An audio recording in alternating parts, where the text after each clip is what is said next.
अच्छा, इस वक्त हम मज़ार इकबाल रहमतुल्लाह अलैह पर पहुंच चुके हैं। जिस तरह कल फूड स्ट्रीट में लाइट्स बंद कर दी गई, पूरा मार्केट बंद कर दिया गया। कल जहां जहां पर हम जा रहे थे वहां तमाम जगहों पर लाइट्स बंद कर दी गई, वहां दुकानें बंद कर दी गई, वहां लोगों को मारा पीटा गया।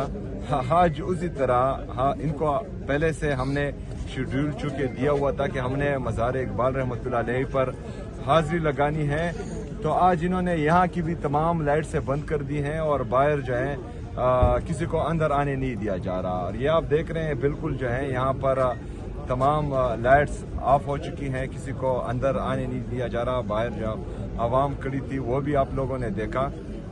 आज मुझे हसन नियाजी साहब के घर जाने नहीं दिया गया, उमर सरफराज चीमा साहब के घर जाने नहीं दिया गया।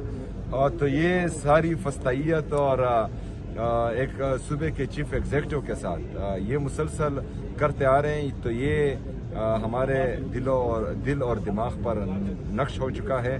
और तमाम पाकिस्तानी ये इनकी ये ज़हनी और इखलाकी पस्ती देख रहे हैं।